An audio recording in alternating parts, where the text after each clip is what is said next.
कलकत्ता की भीड़ और कोलाहल भरी सड़कों पर पहुंचकर सुरेंद्र नाथ घबरा गया।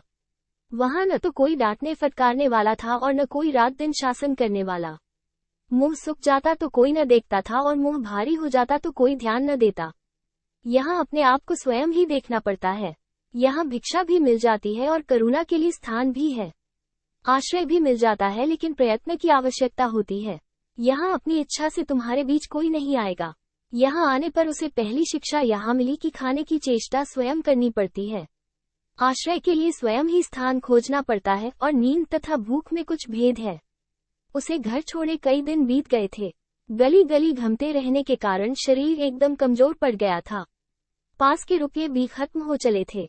कपड़े मैले और फटने लगे थे। रात को सोने तक के लिए कहीं ठिकाना नहीं था।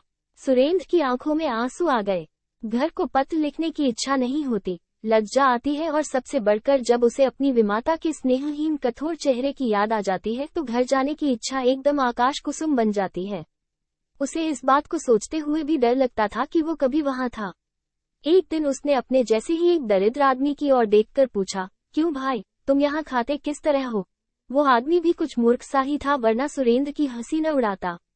उसने कहा, नौकरी करके कमात खाते हैं। कलकत्ता में रोजगार की क्या कमी है? सुरेंद्र ने पूछा, मुझे भी कोई नौकरी दिलवा सकते हो? उसने पूछा, तुम क्या जानते हो? सुरेंद्रनाथ कोई भी काम नहीं जानता था, इसलिए चुप रहकर कुछ सोचने लगा। तुम भले घर के लड़के हो। सुरेंद्रनाथ ने सिर हिला दिया। तो लिखना पढ़ना क्यों नहीं सीखा? सीखा है। उस आदमी ने कुछ सोचकर कहा, तो फिर उस बड़े मकान में चले जाओ। इसमें एक बहुत बड़े जमींदार रहते हैं, वो कुछ न कुछ इंतजाम कर देंगे। ये कहकर वो चला गया। सुरेंद्रनाथ फाटक के पास गया। कुछ देर वहीं खड़ा रहा, फिर जरा पीछे हटा, एक बार फिर आगे बढ़ा और फिर पीछे हटाया। उस दिन कुछ भी न हुआ। दूसरा दिन भी इसी तरह बीत गया। 2 दिन में साहस संजोकर उसने किसी तरह फाटक में कदम रखा। सामने एक नौकर खड़ा था। उसने पूछा, क्या चाहत हो? बाबू साहब से। बाबू साहब घर पर नहीं है। सुरेंद्रनाथ का चेहरा खुशी से चमक उठा। एक बहुत ही मुश्किल काम से छुट्टी मिली। बाबू साहब घर पर नहीं है। नौकरी की बात, दुहक की कहानी नहीं पड़ी। यही उसकी खुशी का कारण था। दूने उत्साह से लौटकर उसने दुकान पर बैठकर भरपेट भोजन किया। थोड़ी देर तक बड़ी प्रसन्नता से वो इधर उधर घूमता रहा और मन ही में वो सोचता रहा कि कल किस प्रकार बातचीत करने पर मेरा कुछ ठिकाना बन जाएगा। लेकिन दूसरे दिन वो उत्साह नहीं रहा। जैसे जैसे उस मकान के निकट पहुंचता गया, वैसे वैसे उसकी लौट चलने की इच्छा बढ़ती गई। फिर जब वो फाटक के पास पहुंचा तो पूरी तरह हतोत्साहित हो गया। उसके पैर अस किसी भी तरह अंदर की ओर बढ़ने के लिए तैयार नहीं थे। किसी भी तरह वो यह नहीं सोच पा रहा था कि आज वो स्वयं अपने लिए ही यहाँ आया है। ऐसा लग रहा था जैसे किसी ने ठेलठाल कर उसे यहाँ भेज दिया है। लेकिन आज वो दरवाजे पर खड़ा रहकर और अधिक अपेक्षा नहीं करेगा, इसलिए अंदर चला गया। फिर उसी नौकर से भेंट हुई। उसने कहा, बाबू साहब घर पर हैं, आप उनसे भेंट करेंगे? हाँ, अच्छा तो चलिए। लेकिन यह और भी कठिनाई हुई। जमींदार साहब का मकान बहुत बड़ा है। बड़े सलीके से साहबी ढंग से साज सामान सदे हुए हैं। कमरे पर कमरे, संगमरमर की सीढ़ियां, हर कमरे में झाड़ फानूस और उस पर सुर्ख कपड़े के गिलाफ शोभा पा रहे हैं। दीवारों पर लगे हुए बड़े बड़े शीशे, न जाने कितने चित्र और फोटोग्राफ। दूसरों के लिए ये सब चीजें चाहे जैसे आई हो, लेकिन सुरेंद्र के लिए नई नहीं थी, क्योंकि उसके पिता का घर भी कोई निर्धन की कुटिया नहीं है, और चाहे जो कुछ भी हो, लेकिन वो दरिद्र पिता के आश्रय में पलकर इतना बड़ा नहीं हुआ है। सुरेंद्र सोच रहा था कि उस आदमी की बात जिसे साथ भेंट करने के लिए और जिससे प्रार्थना करने के लिए वह जा रहा है, कि वो क्या प्रश्न करेंगे और मैं क्या उत्तर दूंगा। लेकिन इतनी बात सोचने का समय नहीं मिला। मालिक सामने ही बैठे थे। सुरेंद्रनाथ से बोले, क्या काम है? आज 3 दिन से सुरेंद्र यही बात सोच रहा था, लेकिन इस समय वह सारी बातें भूल गया।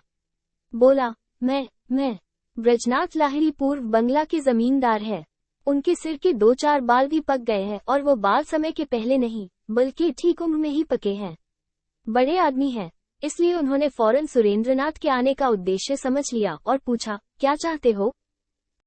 मुझे कोई एक क्या नौकरी? ब्रजराज बाबू ने कुछ मुस्कुराकर कहा, ये तुमसे किने कहा कि मैं नौकरी दे सकता हूँ? रास्ते में एक आदमी से भेंट हुई थी, मैंने उससे पूछा था और उसने आपके बारे में। अच्छी बात है। तुम्हारा मकान कहाँ है? पश्चिम में। वहाँ तुम्हारे कौन है? सुरेंद्र ने सब कुछ बता दिया। वर्तमान स्थिति से सुरेंद्र ने एक नया ढंग सीख लिया था। अटकते अटकते बोला, मामूली नौकरी करते हैं, लेकिन क्योंकि उससे काम नहीं चलता इसलिए तुम भी कुछ कमाना चाहते हो? जी हाँ। यहाँ कहाँ रहे हो? कोई जगह निश्चित नहीं है। जहाँ तहाँ। ब्रज बाबू को दया आ गई। सुरेंद्र को बैठाकर उन्होंने कहा, तुम अभी बच्चे हो, इस उम्र में तुम घर छोड़ने को विवश हुए तो ये जानकर दुख होता है। हालांकि मैं तो तुम्हें कोई नौकरी नहीं दे सकता, लेकिन कुछ ऐसा उपाय कर सकता हूँ कि तुम्हारी कुछ व्यवस्था हो जाए। अच्छा। सुरेंद्र जाने लगा। उसे जाते देख ब्रज बाबू ने उसे फिर बुलाकर पूछा, तुम्हें और कुछ नहीं पूछना है? बस इतने से ही तुम्हारा काम हो गया? तुमने यज्ञ तक जानने समझने को जरूरत नहीं समझी कि मैं तुम्हारे लिए क्या उपाय कर सकता हूँ? सुरेंद्र सकपकाया सा लौटकर खड़ा हो गया। ब्रज बाबू ने हंसते हुए पूछा, अब कहाँ जाओगे? किसी दुकान पर, वहीं भोजन करोगे? हाँ, रोजाना ऐसा ही करता हूँ। तुमने लिखना पढ़ना कहाँ तक सीखा है? यूं ही थोड़ा सा सीखा है। मेरे लड़कों को पढ़ा सकते हो?